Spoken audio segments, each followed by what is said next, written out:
नारायणं नमस्कृत्य नरं चैव नरोत्तमं देवीं सरस्वतीं व्यासं ततो जयमुदीरयेत् मूकं करोति वाचालं पङ्गुं लङ्घयते गिरिं यत्कृपातमहं वन्दे परमानन्दमाधवं यत्कृपातमहं वन्दे परमानन्दमाधवं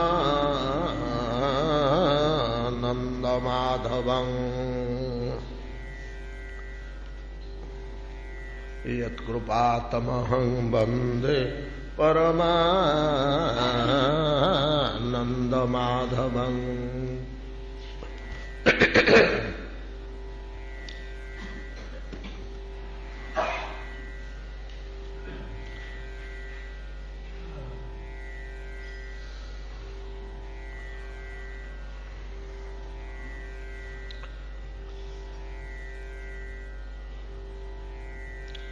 यत्कृपातमहं वन्दे परमानन्दमाधवं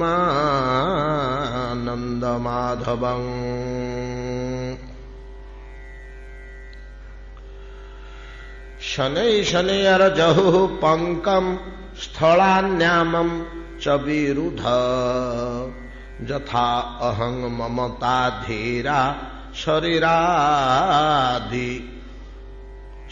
अनात्वसु निश्चलाम्बुरभूत तूष्णीं समुद्रः शरदागमे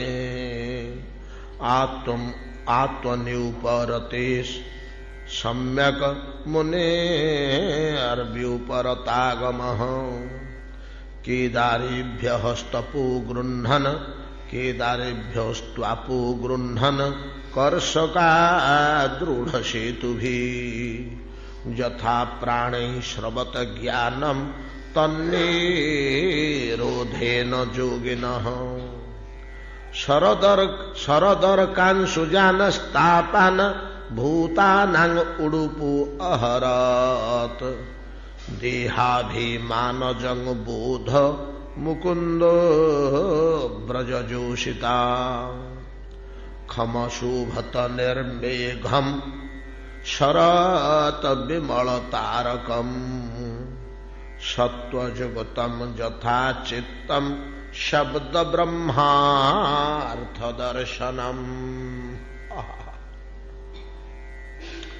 सत्वजुगतं यथा चित्तं शब्द ब्रह्मार्थदर्शनम् यथा शरद विमल तारक शोभित निर्मेघ खम अशोभत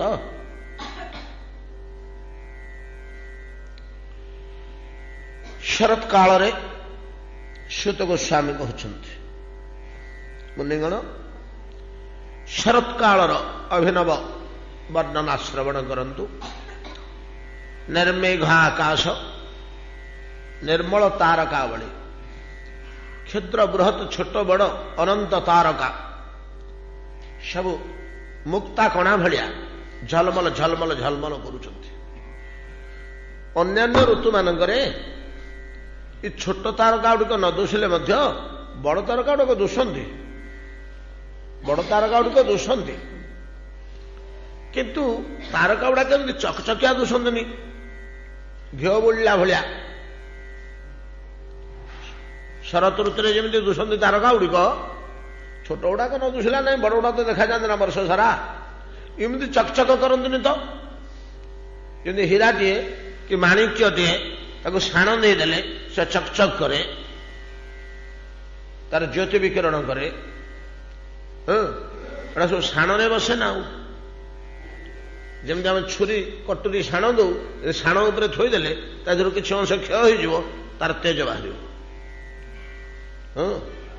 शाण दिया हीरा बोली कहती शाण दिया माणिक्य वैदुर्य प्रबाल इत्यादि बोली कहती तो से भलिया ये तारका गुड़ाक शाण दिया हीरा भलिया शरत काल देखा जाती जदियो अनेक तारका वर्षर अन्य ऋतु में देखा जाती किंतु सेमानंकर मलानत्व थाए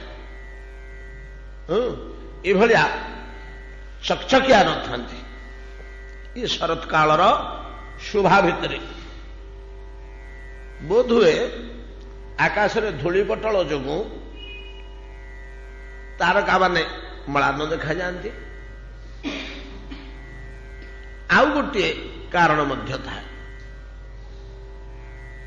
आपण माने देखिए कला रंग देहरे कि गाढ़ नील रंग देहरे आम सुवर्णर फूल खंजीदबा से फुटी उठिब फुटी उठिब कला कपड़ा देहरे धला सोलर काम करदबा सेटा जमी फुटब क्या से रंगरे सेटा फुटब सेमती शरत आकाश काल रे आकाशटार नीलिमा गाढ़ नील अवश्य कारण से धूलिकणा आड़ तो खसी जाइछन तो तेणु नीलिमाटा आकाशर एमती नीलिमा हरिण आखि भलिया आमर काव्य कविता कवि माने कहिसंती हरिणर नयन जमती छन छन सेमती नीलवर्ण नीलोत्पल भलिया नहीं कि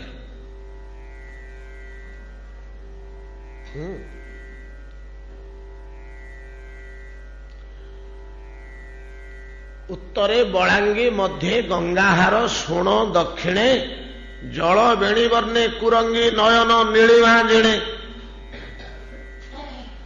खोजिले गोटे गोटे बाहर हो क्या भाग गोटे मन पड़ जाऊँ काव्य मान भर हरिणी कुरंगी नयन नीलिमा जिणे जलर रंग केमतिका ना कुरंगी नयन तुल्य जमी चंचल सेमती नील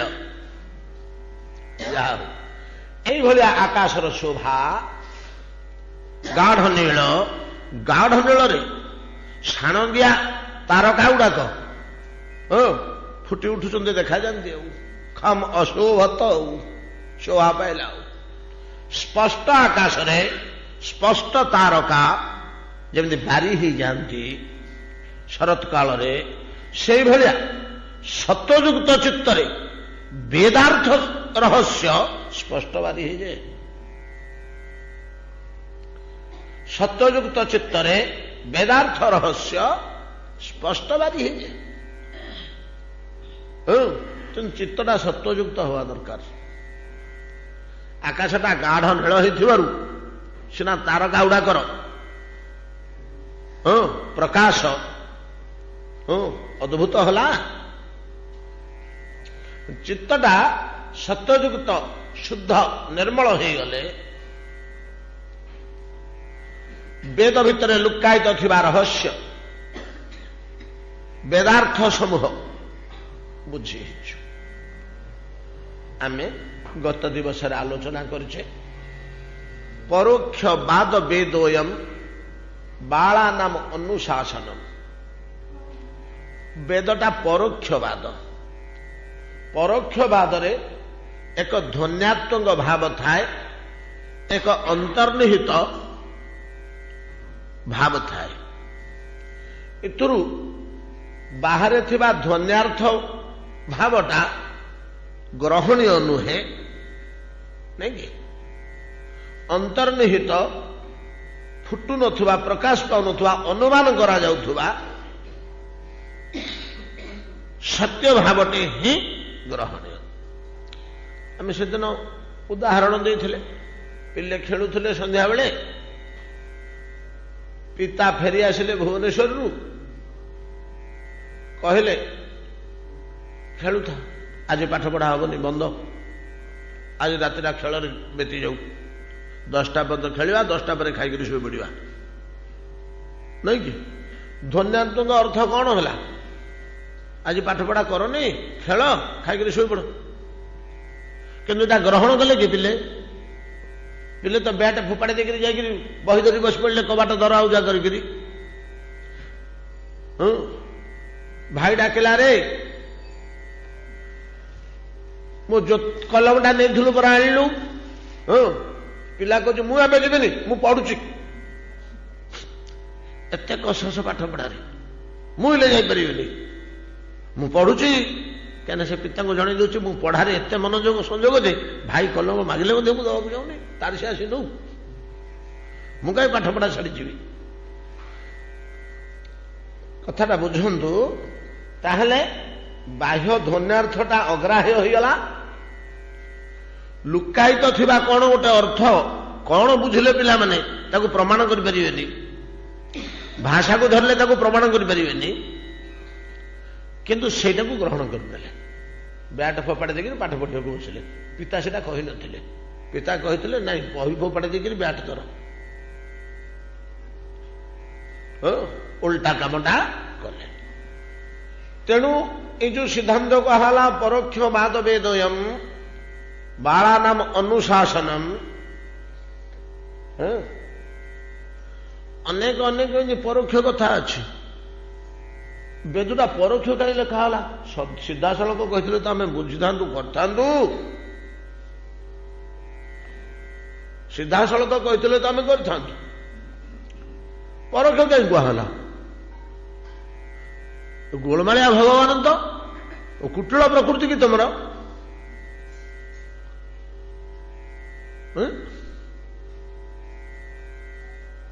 गोटे कथा कह भितर आ गोटे अर्थ थी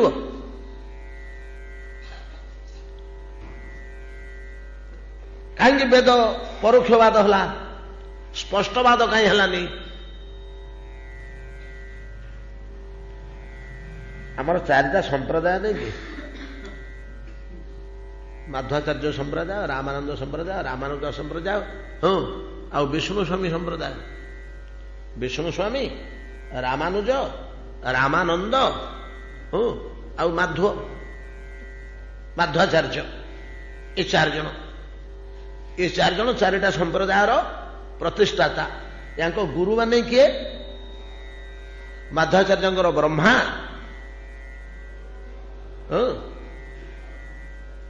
नहीं माध्वाचार्य नारद नारद चतुसन चतुसन को नारद पाई से शिक्षा नारद माध्वाचार्य को देले रामानंदाचार्य विष्णु स्वामी रुद्रंग ठारू पाइले रामानुजाचार्य लक्ष्मी ठारू पाइले संप्रदाय शिक्षा रामानंदाचार्य ब्रह्मा ठारू पाइले ब्रह्मा रुद्र व शिव लक्ष्मी चतुसन ये चार जन को भगवान बसैकरी गोटे शिक्षा देते भगवान बसैकरी चार जन को शिक्षा देते चतुसन शिव ब्रह्मा और लक्ष्मी चिन्ह स्वरूप निज हाथर शंखचक्र गदाबद्ध चार्टा देले निय तुम तुम संप्रदाय तिलक रूपे आ चिन्हटा को थोब तुम संप्रदाय बोली जना पड़ यूनिफॉर्म भितर एटा चिन्हटा तुम ये छाप मार तुम संप्रदाय बोली जन लक्ष्मी संप्रदाय एटा शिव संप्रदाय हाँ एटा ब्रह्मा संप्रदाय बोली जना पड़ चार्टा देते पठे से मैंने ये चारोटी शिष्य को बाछिले कौ चारोटी ये जो चार जन ना कहले रामानुजानंद रामानंद इत्यादि प्रभृति ये चार जन चारि संप्रदायर प्रवर्तक हिसाब से आमर अनादि अनंत कालू चतु संप्रदाय गढ़ी आसूची हजार आप संघ समिति गढ़िले कौन हो संप्रदाय भितर थिबा रहस्य संपुट भितर थिबा रत्न भलिया ना संपुट को खाईगलानी सत खत खाईगलानी फरुआटा कि भितर रत्नटा अच्छी रत्न नष्ट हबार जिन नुह से संप्रदाय भितर नाना अनीति दुर्नीति दुराचरण पशिगले रत्न नष्ट हेनी तेणु संप्रदाय भितर अंतर्भुक्त होकर दीक्षा ग्रहण करवा अलग संघ समिति बसवा अलग संघ समिति आप किसी असुविधा नहीं पेंट पिंधि पूजा करें होटेल में खाईपर आम समझे चलो सेमती विशेष किसी ना संघ समिति इत्यादि किंतु संप्रदाय अलग ये कड़ाकड़े तुलसी पकड़ न कहू चका धोती पिंधिक बसिक मठे खाई बा हाथ छुईबुनि मारा है जहा हो जो चतु संप्रदाय रामानुजाचार्य तन्मध्य रामानुजाचार्य को लक्षण अवतार बोली से संप्रदाय ग्रहण करा जाए ତେଣୁ ତାଙ୍କ ନାଁ ରାମାନୁଜ। ରାମାନୁଜ। ନିମ୍ବାଦିତ୍ୟ ବା ନିମ୍ବାର୍କ ମୂଳ ନାଁଟା କ'ଣ ଜଣା ପଡୁନି, ତାଙ୍କ ଟାଇଟଲଟା ନିମ୍ବାର୍କ, ସେଇ ନାଁରେ ସେ ନାମିତ ହୋଇଗଲେ। ଥରେ ଏମିତି ଦରକାର ପଡ଼ିଲା ଯେ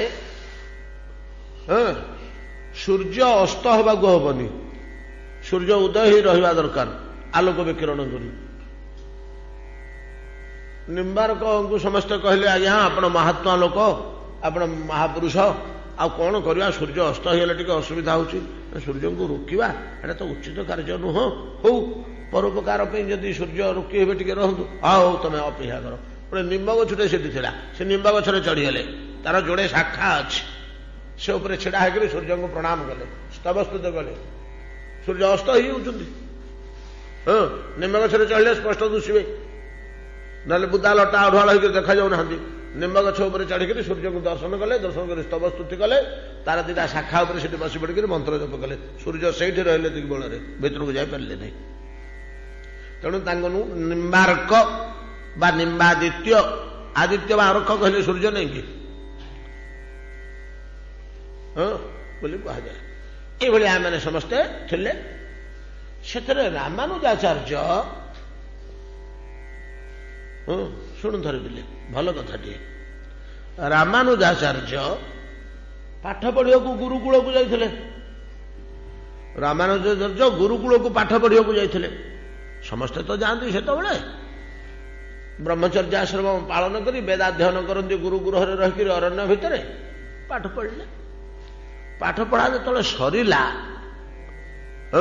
5 ବର୍ଷ କି 7 ବର୍ଷ କି ବେଦ ଯେତେବେଳେ ପଢ଼ି ସାରିଲେ, ବେଦ ପଢ଼ା ସରିଲା, ଯେଉଁ ଦଳୁଟେ ପିଲାଙ୍କୁ ଗୁରୁ ବେଦ ପଢ଼ଉଥିଲେ, ବେଦ ଉପନିଷଦ ଯୋଗ ଜ୍ଞାନ ଜ୍ୟୋତିଷ ବ୍ୟାକରଣ ଯାହା ପଢ଼ାଇବା କଥା ପଢ଼ଉଥିଲେ, ସେମାନଙ୍କ ଯେତେବେଳେ ପାଠ ପଢ଼ା ସରିଲା, ପାଠ ପଢ଼ା ସରିଲେ ସେମାନଙ୍କୁ ଗୋଟେ ସମାବର୍ତ୍ତନ ଉତ୍ସବ ହୁଏ। ସମାବର୍ତ୍ତନ ଉତ୍ସବ, ସେଇଥିରୁ ହିଁ କୁଳପତି, ସମାବର୍ତ୍ତନ, ଏମିତି ଗୁଡ଼ାକ ଆମର ସବୁ ବର୍ତ୍ତମାନ ଖାଲି ଯୋଉ ଫେଲୋସିପଟା ଆମର ଉପନିଷଦରେ ଦୁଶୁନି, ସେ ଶବ୍ଦଟା ସ୍ନାତକ ଶବ୍ଦଟା ମଧ୍ୟ ଆମେ ଆଣିଛୁ ସେଥିରୁ। ସେମାନଙ୍କୁ ସ୍ନାତକ କୁହାଯାଏ। ଯେଉଁମାନେ ସ୍ନାତକ ହେଇଗଲେ ସେମାନଙ୍କର ସମାବର୍ତ୍ତନ ହେବ, ସେମାନେ ଗୁରୁକୁଳ ଆଶ୍ରମ ଛାଡ଼ିକରି ଗୃହକୁ ଫେରି ଆସିବେ। ଟ୍ରେଣ୍ଡ ଲୋକ ହିଁ ଗୃହସ୍ଥାଶ୍ରମରେ ରହିବ, ଅନଟ୍ରେଣ୍ଡ ଲୋକ ଗୃହସ୍ଥାଶ୍ରମ କରିପାରିବନି। ବ୍ରହ୍ମଚର୍ଯ୍ୟ ଆଶ୍ରମରେ ଯିଏ ଗୁରୁକୁଳରେ ଶିକ୍ଷା ନେଇଛି ସେ ଗୃହସ୍ଥାଶ୍ରମ କରିବ। ଅନ୍ୟମାନେ ଯିଏ ଗୃହସ୍ଥାଶ୍ରମ ଭିତରେ ଗୁରୁକୁଳରୁ ନ ଫେରିକରି ପ୍ରବେଶ କଲେ ତାଙ୍କୁ ଗୃହସ୍ଥାଶ୍ରମ ବୋଲି କୁହାଯାଏନି, ତାଙ୍କୁ ସମାଜରୁ ତାଙ୍କୁ ଅଲଗା କରିଦିଅନ୍ତି। ତାଙ୍କୁ ସେ ଠିକ୍ ଗୃହସ୍ଥାଶ୍ରମ ନୀତି ନିୟମ ରଖିବେନି, ସେ ପରିବାର ଭିତରୁ ଭଲ ସନ୍ତାନ ଜନ୍ମ ହେବେନି। ଯାହା ହଉ, ଏଇଟା ଆମର ସଂସ୍କୃତି ଥିଲା, ଯାହାକୁ ଆମେ ପୋଡ଼ି ପାଡ଼ି ଚୁଲି ଭିତରେ ପୁରେଇ ସାରିଲେଣି। ଯାହା ହଉ, ସେଇ ରାମାନୁଜାଚାର୍ଯ୍ୟଙ୍କର ଯେତେବେଳେ ପାଠପଢ଼ା ସରିଲା, ସମାବର୍ତ୍ତନ ଉତ୍ସବ ହେଉଛି। ପିଲାମାନେ ଯେଉଁମାନେ ସମାବର୍ତ୍ତିତ ହେବେ ସେ ବସିଛନ୍ତି ସାମ୍ନାରେ। ଆଜି ଆମେ ଗୁରୁକୁଳରୁ ପାଠପଢ଼ା ସାରିକିରି ପଳେଇ ଯିବୁ, ହାତ ଯୋଡ଼ିକିରି ବସିଛନ୍ତି ପିଲାମାନେ ସମସ୍ତେ। ଗୁରୁ ବସିଛନ୍ତି ଗଛ ମୂଳରେ, ଗୋଟେ ବେଦୀ, ମାଟିର ବେଦୀ ଉପରେ ଶିକ୍ଷା ଦେଉଛନ୍ତି। ପିଲାମାନଙ୍କୁ ନାନା ପ୍ରକାରର ଶିକ୍ଷା ଦେଲେ, ନାନା ପ୍ରକାର କଥା କହିଲେ। ଆଉ ସବୁ ଗୁରୁକୁଳର ପିଲାମାନେ ଦୂରରେ ବସିଛନ୍ତି, ଆମର ବଡ଼ ଭାଇମାନେ ଆଜି ପଳେଇବେ, ଏମିତି ଆମେ ମଧ୍ୟ ଦିନେ ଯିବା। ସେତିକିବେଳେ ଗୁରୁ କ'ଣ କଲେ ନା, ସମାବର୍ତ୍ତନରେ ଥିବା ଫେରି ଘରକୁ ପଢ଼ା ସରିଥିବା ପିଲାମାନଙ୍କୁ କହିଲେ, ସମାବର୍ତ୍ତିତ ବାଳକମାନଙ୍କୁ, ଯେ ମୋର ଅନ୍ତିମ ଉପଦେଶ ସମସ୍ତେ ଲେଖି ରଖ। କାଗଜ କଲମ ବାହାର କଲେ ସମସ୍ତେ। ଅନ୍ତିମ ଉପଦେଶ, ଗୁରୁଦେବ ଆମକୁ ଅନ୍ତିମ ଉପଦେଶ ଦେବେ। ତାଙ୍କର 6 ବର୍ଷ କି 8 ବର୍ଷ ଆମକୁ ପଢ଼େଇଲେ, କେତେ ଜ୍ଞାନ, ବିପୁଳ ଜ୍ଞାନ, ଏଇଟା ଅନ୍ତିମ ଉପଦେଶ। ଲେଖ ସମସ୍ତେ, ମୁଁ ଡାକୁଛି ମନ୍ତ୍ରଟି, ଅନ୍ତିମ ଉପଦେଶର ମନ୍ତ୍ର ଲେଖ। ସମସ୍ତେ ଲେଖିଲେ। କ'ଣ ଲେଖିଲେ ଅନ୍ତିମ ଉପଦେଶଟି? ଡାକିଲେ, ଗୁରୁଦେବ ପ୍ରଭାତେ ଦ୍ୟୁତ କ୍ରୀଡ଼ାୟାଂ, ଲେଖରେ ପିଲେ, ପ୍ରଭାତେ ଦ୍ୟୁତ କ୍ରୀଡ଼ାୟାଂ ମଧ୍ୟାହ୍ନେ ରମଣୀ କ୍ରିୟା सायंकाल समुत्पन्ने चौर्य वृत्त्याचरेत शुद्धि।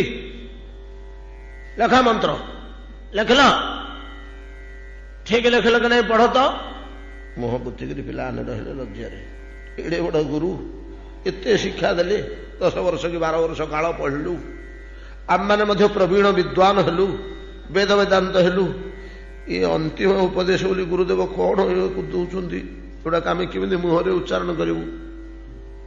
प्रभाते द्यूत क्रीड़ायां सका उठी चा टे खाई जुआ खेल बस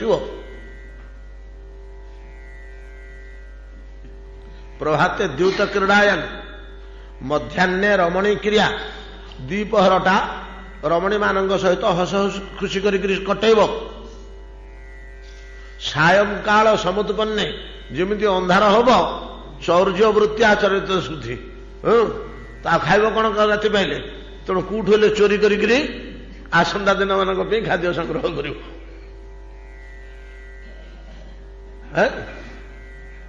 प्रभाते द्यूत क्रीड़ायां मध्याह्ने रमणी क्रिया सायंकाल समुत्पन्ने संध्या समय आसी पहुंची गले शुद्धि विद्वान लोक बुद्धिमान लोक चौर्य वृत्ति आचरेत चौर्य वृत्त्याचरेत शुद्धि। पिला मैंने क्या मुंड टेकिले कि ठीक लिखलन कि किए जने पढ़ तो पढ़ कौन लिखल कहीं गोटे उठिले कि मुह टेकुन लज्जा लगुच। रामानुजाचार्य से भितर थिले समावर्तित बालक गुरुदेव मत लज्जा लगुनि गुरुदेव कौन बुझिलु कि रामानुज ना हाँ गुरुदेव रहस्य बुझीपारि एटा वक्रोक्तिटा गुरुदेव एटा वक्रोक्ति परोक्षवाद गुरुदेव यथार्थ अंतिम उपदेश यथार्थ अंतिम उपदेश या पाई आम जीवन धन्य हो जहाँ पढ़िलु ताकू व्यवहार में लगेगा जिन सी नुहे 12 वर्ष भितर जहाँ पढ़िलु गुरुदेव सी खाली गोटे ज्ञान ही भितर रहीना ताकू आचरण फुटेक जीवन को अग्रगामी करवा सहज कथा नुह किंतु ये जो अंतिम उपदेश गुरुदेव प्रदान कले या द्वारा आम कृतार्थ हो आम जीवन सफल हो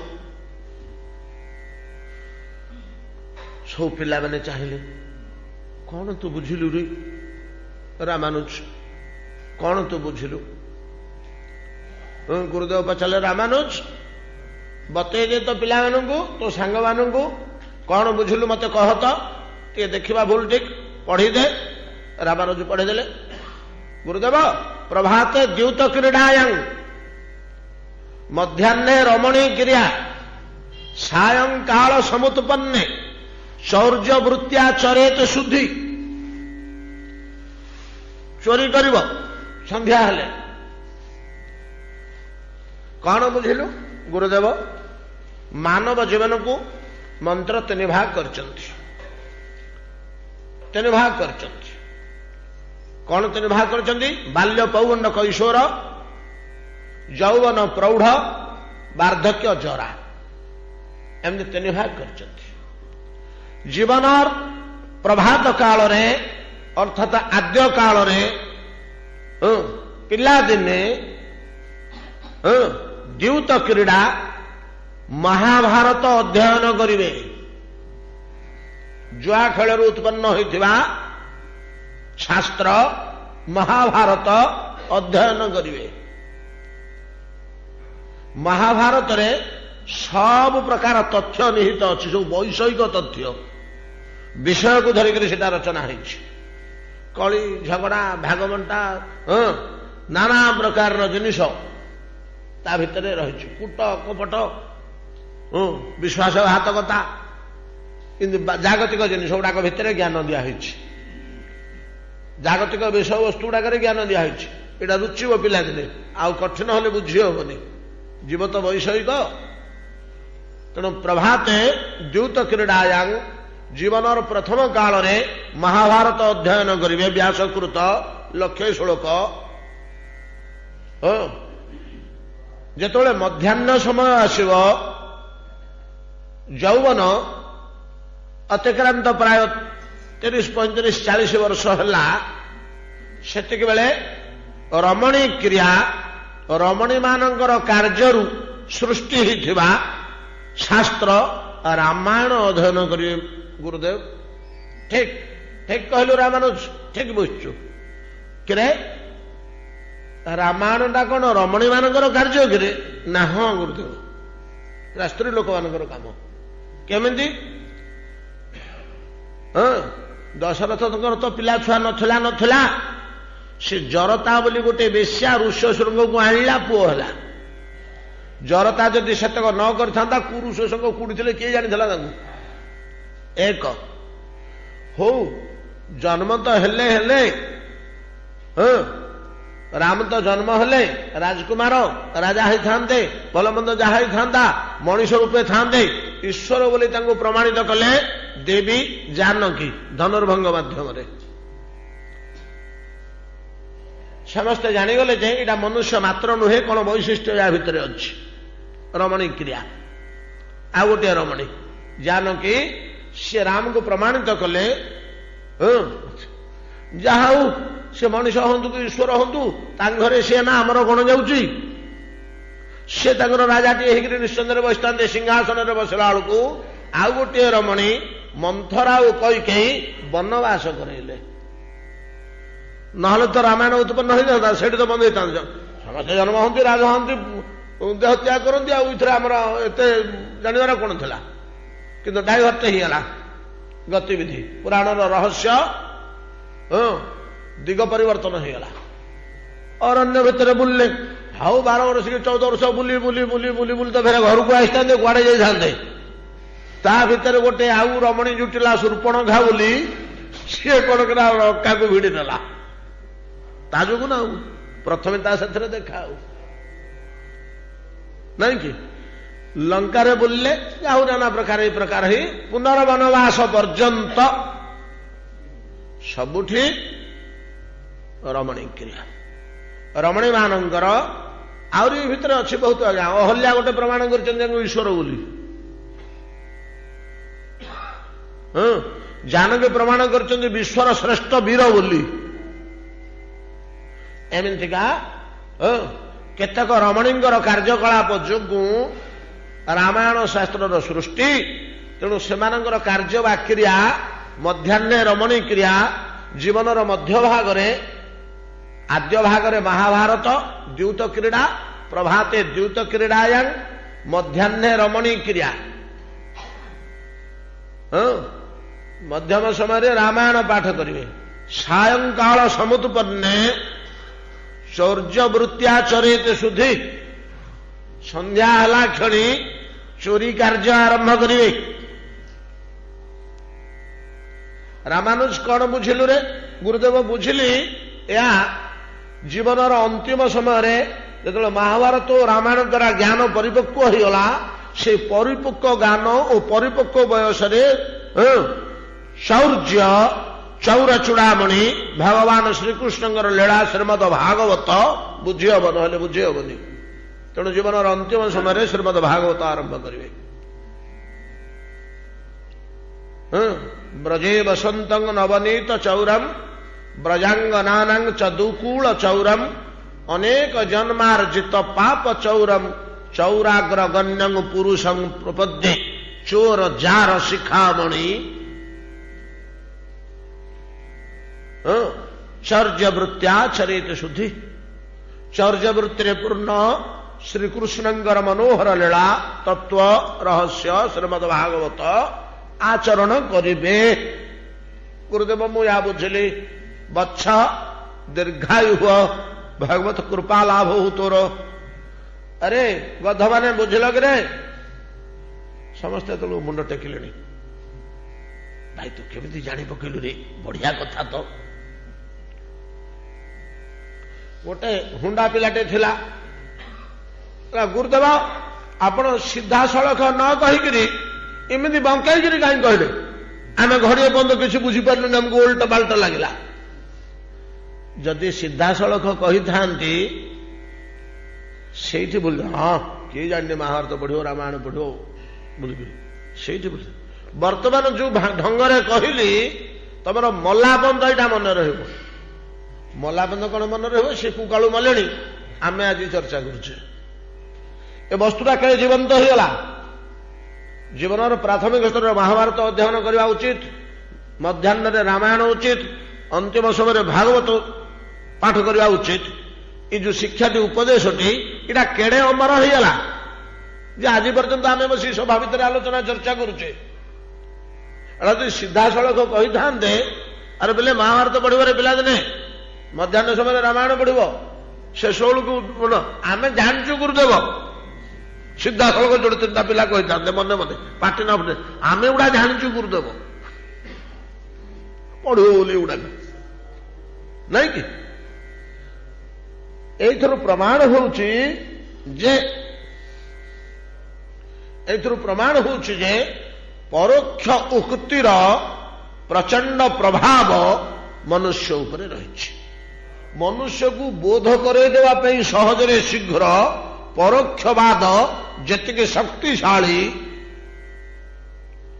सीधासलख उपदेश ए कान पशि से कान बाटे पड़ेब कोटि कोटि उपदेश आम स्कूल रे बाप माँ साई पड़िशा मामू मौसा पाऊचे केतुटा कम लगौचे केतुटा कम लगे पारे रोचे कि से मन रे अमुक दिन मत मामू ये उपदेश देते मन अच्छी पिता मत अमुक दिन बसिक अमुक उपदेश देते मन अच्छी कि नहीं कोटि कोटि उपदेश से देते जीवन में एतादृश जो परोक्षवाद वेदोयम बालानांग अनुशासन आमर प्रश्न उठुला भगवान बड़ कुटिल स्वभाव लोक सीधासलख कथा न कहीकि कहीं कुटिलगिरी कहते परोक्षवाद कहते वेदटा तो सीधासलख कही आम बुझी जाइंतु आम कि बुझुनु तार ऊपर गोटे अर्थ भितर गोटे अर्थ फल्गु नदी भाया ऊपर गोटे जल स्रोत चलती भितर गोटे जल स्रोत चलती बाली तले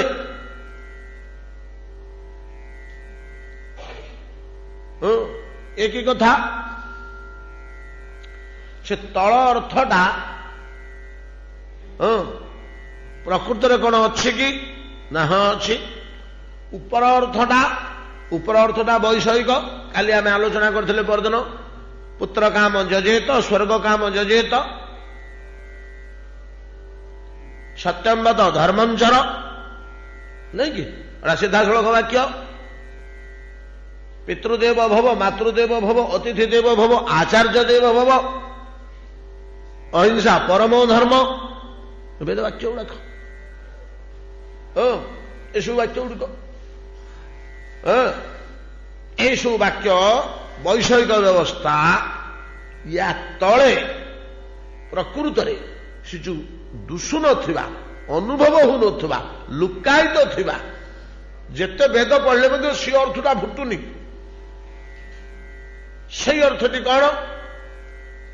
से अर्थटी कौन भगवान स्पष्ट भाव में कहते आम तो खाली आलोचना करीचे से दिन टिके छुईचे से जाइचे भगवान कौन कहले अर्जुन अर्जुन वेद पढ़ुच ना हाँ आज्ञा छाड़ दियो कि कथा आप नास्तिक ना कौन वेद पढ़ा छाड़ देव वेद आमर सर्वस्व वेद आमर ना नाई हो वेदटा भल जिनस नुह ताजु भाई अर्जुन चाहिए कौन वेदटा भल जिनस नहीं पागल हो ना कौन कृष्ण आज नुआ कथा शुणुची आहो अर्जुन जामे मांग पुष्पितांग बाच प्रबदंत्य विपश्चिता वेद एक कथा आम सीधन आलोचना करते श्लोक तथापि आउ थे मुझे शुणु जामे मांग पुष्पितांग बाच प्रबदंत्य विपश्चिता वेदवाद रता पार्थ नान्यद स्थितिवादिन कामात्वन स्वर्गपरा जन्म कर्म फल प्रदान क्रिया विशेष बहुलांग भोग ऐश्वर्य गतिंग प्रत्यंग भोग ऐश्वर्य प्रयुक्तानांग हृतचेतसाम भोगेश्वर्य प्रयोगिता नाम तयाब हृतचेतसाम असल अर्थटी इठी रहिला व्यवसायात्मिका बुद्धि समाधौ न विधीयते।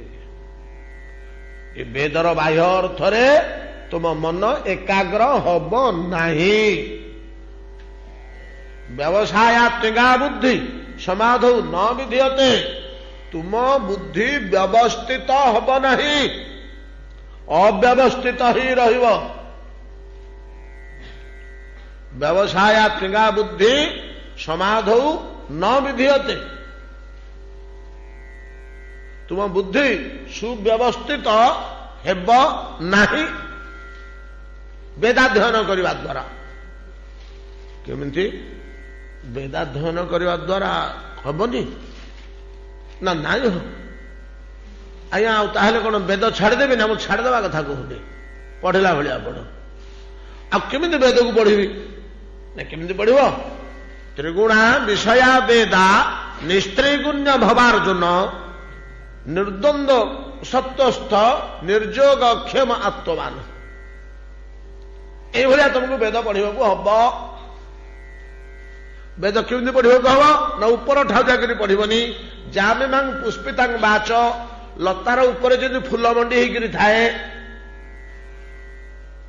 लताटे मालिकी रही फूल फुटी जाइए लतार ऊपर अंश फूल मंडी होकर थाए से पुष्पित वाक्य द्वारा बाहरटा मंडी होकर रही वेदर जामे मांग पुष्पितंग बाच प्रबदंत विपश्चिता ना ता भितर को बस ता भितर को बस बाहरटा तार त्रिगुणात्मिका तार बाहरटा त्रिगुणात्मिका वेदर त्रिगुणा विषया वेदा सत्व रज तममय। गोटे अभिचार कर्म अच्छी गोटे शत्रुजय व्यवस्था अच्छी गोटे राज्यजय व्यवस्था अच्छी गोटे धन संपत्ति रोजगार करने व्यवस्था अच्छी नहीं कि गोटे प्रतिष्ठा पदवी लाभ करने अच्छी गोटे उच्च स्तर को जीवाई विराट धनी होगापी मंत्र रही कौशल रही ये जो सब गुड़ाक रही गुड़ाक तामस भाव नुह कि गुड़ाक तामस भाव नुह अभिचार कर्म गुड़ाक शत्रुजय करने को अथर्व वेदरे जो रही अभिचार प्रयोग करदे केमी ब्राह्मण मानक उच्च स्थान दूसरे राजा मैंने ब्राह्मण मानक नहीं जय करुले आपणकर पुरुषोत्तम देव कांची केमी विजय कले बाहुबल पारे दीथर परा परास्त हो फेरले तृतीय थर को कौन कले अभिचार प्रयोग कले अभिचार प्रयोग कले। महाभारत युद्ध नहीं महाभारत द्यूत क्रीड़ा जो युधिष्ठिर सह पशा खेलुं युधिष्ठिर तो पशारे धुरंधर प्रवीण युधिष्ठिर भाया पशा खेला बहुत कम दुर्योधन सहित खेलुं सब सर्वस्व हरईदेले टी अभिचार प्रयोग होनी ता भीतर अभिचार थिला ना नहीं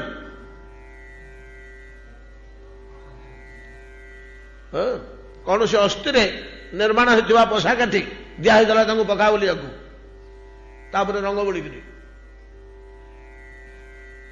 एगुड़ा कौन वेदर अच्छी एगुड़ा तामस कर्म स्वर्ग को जीवा पुत्र लाभ करवा इंद्र हो जावा नहीं कि प्रतिष्ठा प्रतिपत्ति पदवी लाभ करवा जश प्राप्ति हवा एगुड़ा राजस कर्म आ सात्विक कर्म किसी अच्छी दिव देवता को जाग यज्ञ कर पवित्र शौच अवस्था रही किसी अच्छी तीन दाग गुण ता देहरे अच्छी। अर्जुन गुणंतर तो जागतिक आमको तो गुणंतर ऊर्ध्व को जीवा हम वेद कौन आमको गुण भितर घाटी कहते कि खाली गुण भाया बाहरटा सीना देखा भितर जब पशु देख निस्त्रीय गुण्य तेणु तुम वेदर भितर पश तार भितर मर्मटा को जान भितर अर्थटा को बुझ त्रिगुणा विषया वेदा बाहरटा त्रिगुणात्मिका निस्त्रीय गुण्य भवार्जुन अर्जुन तुम निस्त्रीय गुण्य हो जाओ नहीं कि आज्ञा निस्त्रीय गुण्य हेले केमिति हवा को हब कौन हेले निस्त्रीय गुण्य हब ନା ଜାଣିନ ନିସ୍ତ୍ରୟ ଗୁଣ ହେଲେ ମଣିଷଟା କଣ ହବ? ତ୍ରିଗୁଣା ବିଷୟା ବେଦା ନିସ୍ତ୍ରୟ ଗୁଣ୍ୟ ଭବାର୍ଜୁନ ନିର୍ଦ୍ୱନ୍ଦ ନିତ୍ୟ ସତ୍ୱସ୍ଥ ନିର୍ଯୋଗ କ୍ଷେମ ଆତ୍ମବାନ। ଦ୍ୱନ୍ଦ୍ୱରୁ ମୁକ୍ତ ହୋଇଯିବ। ତମକୁ ଲାଭଟା ଯାହା ହବ କ୍ଷତିଟା ସେୟା ହବ। ଜୟରେ ଯେଉଁ ଭାବ ପରାଜୟରେ ସେଇ ଭାବ। ବର୍ତ୍ତମାନ ତମର ଜୟରେ ଉଲ୍ଲାସ, ପରାଜୟରେ ଗ୍ଲାନି, ଏଗୁଡ଼ା ଭୋଗୁଛ। ଲାଭରେ ଆନନ୍ଦ ଉତ୍ସବ, କ୍ଷତିରେ କାନ୍ଦ ବିଷାଦ, ଏଗୁଡ଼ା ଭୋଗୁଛ ନା ଆଉ କଣ? ଉଭୟଟା ସମାନ ହେଇଯିବ। ଦ୍ୱନ୍ଦ୍ୱରୁ ମୁକ୍ତ ହେଇଯିବ ନିସ୍ତ୍ରୟ ଗୁଣ୍ୟ ହୋଇଗଲେ। ନିର୍ଦ୍ୱନ୍ଦ ନିତ୍ୟ ସତ୍ୱସ୍ଥ, ସବୁବେଳେ ଭଗବାନଙ୍କ ସ୍ମୃତିରେ ରହିବ। ନିର୍ଯୋଗ କ୍ଷେମ, କଣ ଖାଇବି ବୋଲିକିରି ନିଜେ ରୋଜଗାର କରିବାକୁ ଯିବନି, ଖାଦ୍ୟ ଆପେ ଆସିକିରି ତମ ପାଖରେ ପହଞ୍ଚିବ। ନିର୍ଯୋଗ କ୍ଷେମ, ପ୍ରାପ୍ତ ବସ୍ତୁର ରକ୍ଷଣାବେକ୍ଷଣ କରିବନି, କ୍ଷେମ ଯୋଗ କ୍ଷେମ। ଏ ଅବସ୍ଥା ତମର ଆସିବ ନିସ୍ତ୍ରୟ ଗୁଣ୍ୟ ହେଲେ। ତେଣୁ ତମେ ନିସ୍ତ୍ରୟ ଗୁଣ୍ୟ ହେଇଯାଅ। କେମିତି ନିସ୍ତ୍ରୟ ଗୁଣ ହେବି ଆଜ୍ଞା? ତାହା ବେଦରେ ଅଛି। ନା ଆଜ୍ଞା ଖାଲି ତ୍ରିଗୁଣ ଗୁଡାକ ଅଛି, ତା ଭିତରକୁ ପଶୁନ। ବାହାର ଅର୍ଥଟାରେ ତ୍ରିଗୁଣ ଅଛି ନା, ଆଉ ଭିତରେ ପଶିବ। ଆଉ ଯାହାହେଲେ ମଧ୍ୟ ବେଦର କେତେ ଗୁଡାକ ଅଂଶ ଛାଡ଼ିଦେବାଟା ଉଚିତ ହବ କି? ୟା ଦ୍ୱାରା ଆମର କଲ୍ୟାଣ ହବ। ଭଗବାନ କହିଲେ ଅର୍ଜୁନ ତମେ କାହିଁକି ସେଗୁଡ଼ା ଚିନ୍ତା କରୁଛ? ଶୁଣ ଶୁଣ, ଯାବନାର୍ଥ ଉଦପାନେ ସର୍ବତୋ ସମ୍ପ୍ଲୁତ ଲୋକେ ତାବାନ ସର୍ବେଷୁ ବେଦେଷୁ ବ୍ରାହ୍ମଣସ୍ୟ ବିଜାନତ। ତମେ ଯଦି ଭିତର ଅର୍ଥଟା ପାଇଗଲ ଏବଂ ତା ଦେହରେ ପରିନିଷ୍ଠିତ ହୋଇ ରହିଗଲ, ତାପରେ ବୈଦିକ ଆଚରଣ ଗୁଡାକ ଛାଡ଼ିଦେଲ, ଆଉ କଲନି, ବେଦ ଯାହା କରିବାକୁ କହୁଛି ଛାଡ଼ିଦେଲ, ବର୍ଣ୍ଣ ଓ ଆଶ୍ରମ ଅନୁସାରେ ଯାହା କରିବାକୁ କୁହାଯାଇଛି ଛାଡ଼ି ଦେଇଛ, ସେଟା କରୁନ। ଲୋକେ ତମକୁ ଛି ଛି କରିପାରନ୍ତି। ତମେ ତ ନିର୍ଦ୍ୱନ୍ଦ ହୋଇଛ, ଛି ଛି କଲେ ତମର କୋଉଠି କ୍ଷତି ହେଇଗଲା? କିଛି କ୍ଷତି ହେଲା? ନିର୍ଦ୍ୱନ୍ଦ ଅବସ୍ଥାରେ ଅଛ। ତମକୁ ଆଜ୍ଞା ଆଜ୍ଞା କହିଲେ ଯାହା, ଛି ଛି କହିଲେ ସେୟା, ଦୁଇଟାକ ସମାନ ଅନୁଭବ ହଉଥିବ ତମର। ତେଣୁ ସେଥିରେ କିଛି ଯାଏ ଆସେ ନାହିଁ। ଲୋକେ କଣ କହୁଛନ୍ତି କହନ୍ତୁ। ବେଦର କାର୍ଯ୍ୟକଳାପ ଗୁଡ଼ିକ, ନୀତି ନିୟମ ଗୁଡ଼ିକ ଯାହା ନିର୍ଦ୍ଦେଶ ଦିଆହେଇଛି ତାକୁ ଛାଡ଼ିଦେଲେ, ବେଦ ପ୍ରଣିହିତ ଧର୍ମ ଏଗୁଡ଼ିକ ଛାଡ଼ିଦେଲେ ତମର କିଛି କ୍ଷତି ହବନି। ଆଜ୍ଞା ବେଦର କର୍ମ ନିର୍ଦ୍ଦେଶ ଗୁଡ଼ାକ ଛାଡ଼ିଦେଲେ କିଛି କ୍ଷତି ହବନି? ଆମେ ଭାବୁଛୁ ବୁଡ଼ିଯିବ ସଂସାର ବୁଡ଼ିକିରି, ସେ ଗୋଟିକ ଧର୍ମ ବୋଲି ଆମେ ଜାଣିଛୁ ନା? ନାଇଁ। ହଁ, ଯାବନାର୍ଥ ଉଦପାନେ ସର୍ବତୋ ସମ୍ପ୍ଲୁତ ଦେଖେ ତାହାର ସର୍ବେଷୁ ବେଦେଷୁ ବ୍ରାହ୍ମଣସ୍ୟ ବିଜାନତ। ତମେ ଯଦି ଭଗବାନଙ୍କୁ ପାଇଗଲ, ଭଗବତ ସ୍ମୃତିରେ ରହିଗଲ, ହରିସ୍ମରଣରେ ତନ୍ମୟ ହଲ, ନିରନ୍ତର ଗୋବିନ୍ଦ ଚିନ୍ତନ, ଗୋବିନ୍ଦ କଥା, ଗୋବିନ୍ଦ ନାମ, ଗୋବିନ୍ଦ ଲୀଳା ଭିତରେ ବୁଟିକିରି ରହିଲ, ବୈଦିକ କର୍ମାନୁଷ୍ଠାନ କରିବା କିଛି ଆବଶ୍ୟକ ନାହିଁ। ଆଜ୍ଞା କେମିତି? ନା ଶୁଣ, ଯାବନାର୍ଥ ଉଦପାନେ ସର୍ବତୋ ସମ୍ପ୍ଲୁତ ଲୋକେ। ଆମ ସାହି ଗାଁ ମୁଣ୍ଡରେ ଗୋଟେ ଗଡିଆ ଥିଲା। ସେ ଗଡିଆଟାରେ ଜଙ୍ଗେ ଖଣ୍ଡେ ପାଣି ଥାଏ। ଆଉ କୋଉଠି ଆଜ୍ଞା ପାଣି ନାହିଁ, ସବୁ ଠୋ ଠୋ ଶୁଖିଲା, ସବୁ ଠୋ ଠୋ ଶୁଖିଲା। ସେ ଗଡିଆରେ ଜଙ୍ଗେ ଖଣ୍ଡେ ପାଣି ଥାଏ। ଗାଁଟି ଆଗର ଜୀବନ ସେ ଗଡିଆଟି, ଗାଁଟି ଆଗର ପ୍ରାଣ ଗଡିଆଟି। ସେଇ ପାଣିକି ଆଣିକିରି ଛାଣିକିରି ପିଅନ୍ତି, ତାକୁ ଆଣିକିରି ଭାତ ଡାଲି ରାନ୍ଧନ୍ତି, ତାକୁ ଆଣିକିରି ଗୋରୁ ମଇଁଷିକି ଖୁଆନ୍ତି, ସେଇଥିରେ ଗାଧୁଆନ୍ତି, ସେଇଥିରୁ ଦି ବାଲ୍ଟି ଆଣି ଲୁଗା କେତେ। ଆଉ ତ ନାହିଁ ପାଣି କୁଆଡ଼େ, ଆଉ ସେ ତ ଏକମାତ୍ର ଜୀବନ ସମସ୍ତଙ୍କର ସାଇଡିଆ କର। ଏମିତି ହେଇକିରି 2 ମାସ କି 3 ମାସ ଗଲା। ସେତିକି ବେଳେ ଆମେ ଯୋଉ ଯତ୍ନରେ ଗଡିଆ ଟିକେ ରଖିଥିଲୁ, ଗାଁ ମୁଣ୍ଡ ପାଖରେ ଥିବା ଗଡିଆ ଟିକେ ଏତେ ଯତ୍ନରେ ରଖିଥିଲୁ, ତା ଭିତରେ ଗୋରୁ ଗାଧେଇବୁନି, ପଦାରେ 2 ବାଲ୍ଟି ନେଇ ଗାଧେଇବୁ। ପିଲେ ସେ ଭିତରେ କାହିଁକି ନାଚୁଛ ଦଉଛ? ଟିକେ ମୁଣ୍ଡ ବୁଡେଇକିରି ପଳା, ପାଣି ଗୋଳିଆ କରୁଛ। ଏତିକି ସବୁ ପାଣି ଅଛି। କିଏ ତେଣ୍ଡା ବସେଇଲା, କି ସେଣା ବସେଇଲା, କି ପମ୍ପ ପକେଇଲା, ତୁ ପାଣି ତକ ତ କିଆରିକି ନେଇଯିବୁ କଣ? ଆମେ ମରିବୁ ଗାଁଟା ଆଗ ଉଡ଼ା ନାଇଁ କି? ଗାଡିଆ ଟିକେ ଏମିତିକି ଆମେ ଯତ୍ନରେ ରଖିଥିଲୁ। ଏଇ ଭିତରେ ହେଲା କଣ, ଧଇଲା ଏଇ ବର୍ଷ ଭଳିଆ ଗୋଟେ ବର୍ଷା। ଯିଏ ବର୍ଷା ଆରମ୍ଭ ହେଲା ଗଣେଶ ଚତୁର୍ଥୀରୁ, କୁମାର ପୂର୍ଣ୍ଣମୀ ପର୍ଯ୍ୟନ୍ତ ତ ବର୍ଷୁଛି। ଆଉ କଣ, କୋଉଦିନ ଆଉ ଛାଡ ନାହିଁ। ଏତିକି ଜୋରରେ ବର୍ଷା ହେଲା, ଏତେ ଦିନ ଧରି, 10, 15, 20 ଦିନ ଧରି ଯେ ଆଜ୍ଞା ଦାଣ୍ଡ ବାଡି, ଖାଲ ଖମା, କୂଅ, ପୋଖରୀ, ନଈ, ନାଳ ଯୁଆଡେ ଗଲେ ଆଣ୍ଠୁଏ ପାଣିରେ ଚବର ଚବର ଚବର ଚବର ହେଇ ଯିବାକୁ ପଡୁଛି। ଘରୁ ଓହ୍ଲେଇଲେ ଆଣ୍ଠୁଏ ପାଣି, ଚତୁର୍ଦିଗରେ ପାଣି ଭର୍ତ୍ତି ହେଇଗଲା। ଚତୁର୍ଦିଗରେ ଯେତେବେଳେ ଜଳ ପୂର୍ଣ୍ଣ ହେଇଗଲା, आम बाटे थिबा खालरे आम अगनारे थिबा कूअरे आम साईरे थिबा पोखरीरे नाଇଁ କି ଚାରିଆଡେ ଯେତେବେଳେ ଜଳପୂର୍ଣ୍ଣ ହୋଇଗଲା ଆଉ ଆମେ ଗାଡିଆଟାକୁ ସେତେ ନଜର ଦେଲୁ କି? ଯେତେବେଳେ କୁଆଡେ ପାଣି ନଥିଲା ସେତେବେଳେ ଗାଡିଆର ଯୋଉ ଯତ୍ନ ନିଆ ହଉଥିଲା, ବର୍ତ୍ତମାନ ତ ଯୁଆଡେ ଗଲେ କୋଉଠି ଶୌଚ କରୁଛ କର, କୋଉଠି ଗାଧଉଛ ଗାଧାଅ, କୋଉଠି ଚତୁର୍ଦିଗରେ ତ ପାଣି ଭର୍ତ୍ତି, ଯୁଆଡେ ଗଲେ ତ ଜଙ୍ଘେ ପାଣି ଭିତରେ ଯିବ। ଆଉ ଗାଡିଆକୁ କିଏ ଯତ୍ନ କରୁଛ? ପିଲା ପାଣି ଗୋଳ କର ନାହିଁ, ଏ ଗାଡିଆ ଭିତରେ ଗୋରୁ ପୁରାନା ନାହିଁ, ଆଉ ଅଛି ସେଗୁଡାକ? କାହିଁକି ଗାଡିଆ କଣ ହେଲା ଏତେ ଯତ୍ନ କରୁଥିଲ? ନା ଯେତେବେଳେ କୁଆଡେ ପାଣି ନଥିଲା ସେତେବେଳେ ସିନା ସେଇଟା ଆମେ ଯତ୍ନ କରୁଥିଲୁ। ବର୍ତ୍ତମାନ ତ ଚତୁର୍ଦିଗ ଯୁଆଡେ ଗଲେ ତ ଆଜ୍ଞା ଅଣ୍ଟେ ପାଣିରେ, ଦାଣ୍ଡରୁ ବାରଣ୍ଡାକୁ ଉଠିଲେ ଆଣ୍ଠୁଏ ପାଣିରୁ ଉଠିବାକୁ ହଉଛି। ଏ ସାହିରୁ ସେ ସାହିକୁ ଗଲେ ଡଙ୍ଗା ଦରକାର ହଉଛି, ଆଉ ଗାଡିଆକୁ କିଏ ଯତ୍ନ କରୁଛି? এইটা সে শ্লোকরে ଅଛି। যাবনার্থ উদপানে সর্বত সম্প্লুত দকে চতুর্দিগরে পানি ভর্তি হইগলে উদপান গাড়িয়াটিরে যে প্রয়োজন, ଆଉ କଣ ପ୍ରୟୋଜନ ଗାଡିଆଟାରେ? ରାତ ହଉ ବୁଡୁ ନଷ୍ଟ ହଉ ପୋତି ହଉ ପଙ୍କ ହଉ କଣ ହଉଛି ହଉ, ଚାରିଲେ ତ ପାଣି କିଏ ପଚାରେ ଗାଡିଆକୁ? ସର୍ବତଃ ସମ୍ପ୍ଲୁତ ଦକେ ସର୍ବତ୍ର ଜଳ ଭର୍ତ୍ତି ହେଇଗଲେ ଉଦପାନେ ଗାଡିଆଟିରେ ଯାବନ ଅର୍ଥ ଯେତିକି ପ୍ରୟୋଜନ, ବୁଝିଗଲା ତ? ଶ୍ଲୋକଟା ସମସ୍ତେ ବୁଝିପାରନ୍ତିନି ଆଜ୍ଞା ଠିକ, ୟାର ତାତ୍ପର୍ଯ୍ୟଟା ପଢନ୍ତି ସମସ୍ତେ। ଯାବନାର୍ଥ ଉଦପାନେ ସର୍ବତଃ ସମ୍ପ୍ଲୁତ ଦୋକେ ତାବାନ ସେତିକି ପ୍ରୟୋଜନ, ଗାଡିଆରେ ବର୍ତ୍ତମାନ ଯେମିତି କିଛି ପ୍ରୟୋଜନ ନାହିଁ ବା ସାମାନ୍ୟ ପ୍ରୟୋଜନ ଅଛି, ଗାଡିଆ ଉପରେ ଏତେ ଯତ୍ନ ନାହିଁ।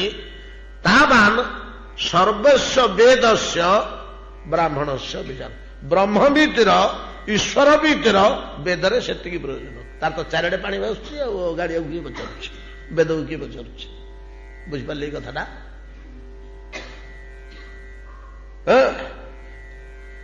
ହେଲେ ବ୍ରହ୍ମବିଦ ହବ କିପରି? ଭିତରକୁ ବସିଲେ।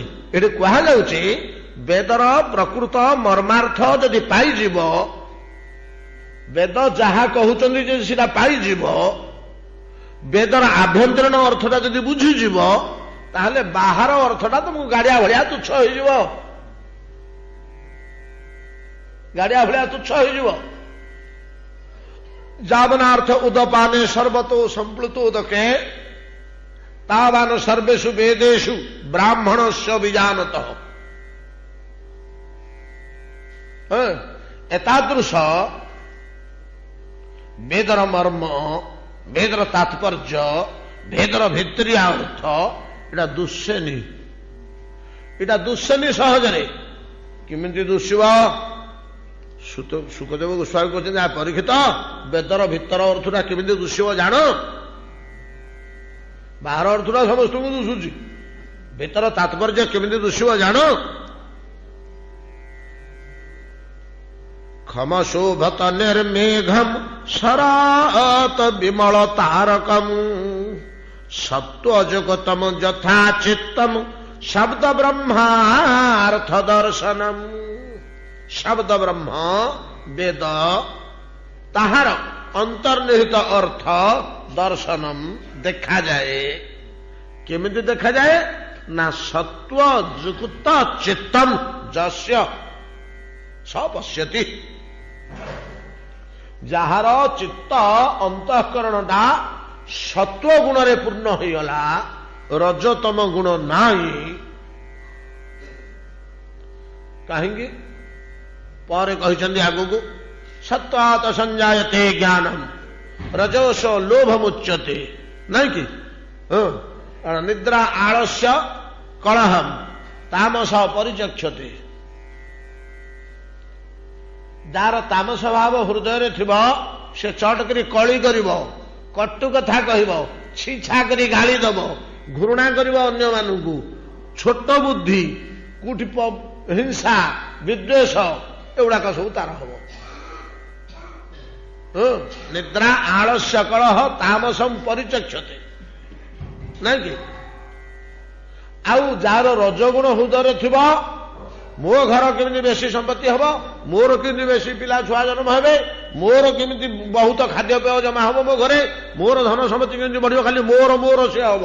ଆଉ ଅନ୍ୟ କଥା ଚିନ୍ତା କରିବାକୁ ତାକୁ ବେଳ ନାହିଁ। ଖାଲି ଧନ ସମ୍ପତ୍ତି, ଘର ଦ୍ୱାର, ଗାଡ଼ି ଘୋଡ଼ା, ଜମି ଜାଗା ବଢ଼େଇବାରେ ସେ ତା ଜୀବନଟାକ ବିତେଇ ଦେବ। ରଜସ ଲୋଭ ମୁଚ୍ୟତେ। ଆଉ ସତ୍ୱଯୁକ୍ତ ଚିତ୍ତ ହେଲେ ସତ୍ୱାତ୍ ସଞ୍ଜାୟତେ ଜ୍ଞାନମ୍। ସତ୍ୱରୁ ଗୋଟେ ଜ୍ଞାନ ଲାଭ ହୁଏ। ସେ ଜ୍ଞାନ ବଳରେ ସେ ଶବ୍ଦ ବ୍ରହ୍ମର ବାସ୍ତବ ଅର୍ଥ ତାତ୍ପର୍ଯ୍ୟ ବୁଝିପାରିବ, ଦେଖିପାରିବ। ସେ ଜ୍ଞାନ ବଳରେ ସତ୍ୱାତ୍ ସଞ୍ଜାୟତେ ଜ୍ଞାନମ୍, ସତ୍ୱ ଗୁଣରୁ ସେ ସେଟାକୁ ପାଇପାରିବ। ହେଲେ ଆମମାନଙ୍କର ଚିତ୍ତରେ ତିନିଟା ଯାକ ଗୁଣ ଅଛି। ଆମକୁ ଏଭଳିଆ ଚେଷ୍ଟା କରିବାକୁ ହବ ଯେ ଆମେ ରଜ, ତମ, ସତ୍ୱ ଏ ତିନିଟା ଗୁଣ ଭିତରେ ଗୋଟେ ସ୍ୱଭାବ ଅଛି। ଗୋଟେ ଗୁଣ ଆର ଦିଟାକୁ ଦବେଇ ଦେଇକିରି ଉଠିବାକୁ ସବୁବେଳେ ଚେଷ୍ଟା କରୁଥାଏ।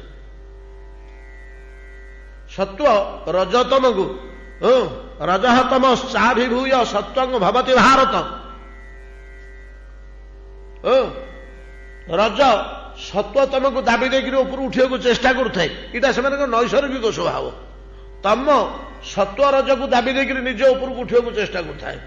ଆମେ ଯେତେବେଳେ ସେମାନଙ୍କର ତ ଚେଷ୍ଟାଟା ଅଛି, ସତ୍ୱ ତ ଚାହୁଁଛି ରଜ ତମକୁ ଲୋପ କରିଦେଇକିରି ସେ ଏକୁଟିଆ ଉପରକୁ ଉଠିଯିବାକୁ ତାର ମିଟର ଚଢ଼େଇ ଦେବା ପାଇଁ କି, ଆମେ ଯଦି ତାକୁ ସେତେବେଳେ ଟିକେ ସାହାଯ୍ୟ କରିଦେବା, ହେଲ୍ପ କରିବା, ତାକୁ ଉଠିଯିବ ଆଉ କଣ। ତାର ନିଜର ଚେଷ୍ଟା ଅଛି ନା। ସେ ପାଚେରୀ ଉପରକୁ ଚଢ଼ିବାକୁ ପିଲାଟା ଚେଷ୍ଟା କରୁଛି, ଆମେ ତଳୁ ଟିକେ ଟେକିଦେବା, ପଳେଇବ ଆଉ କଣ। ତାହେଲେ କେମିତି ଟେକିବା? ପୁଣି ଆଉ ଥରେ ପାତଞ୍ଜଳ କହିଲେ, ଆରେ ପିଲେ, ତମର ଯଦି ସତ୍ୱ ଗୁଣଟାକୁ ହୃଦୟରେ ତମେ ନ ବଢେଇବ, ତମ ଦ୍ୱାରା କିଛି ହବନି ରେ, କିଛି ହବନି। ଖାଲି ଚୋରି ଡକୈତି କରିବ, ଆଉ କିଛି ତ ତମ ଦ୍ୱାରା ହବନି। ଆଜ୍ଞା କେମିତି ସତ୍ୱ ଗୁଣ ବଢେଇବୁ? ବଡ ସହଜ। ପାତଞ୍ଜଳ କହିଲେ ୟାଠୁ ସହଜ ଆଉ କୋଉ କାମ ନାହିଁ।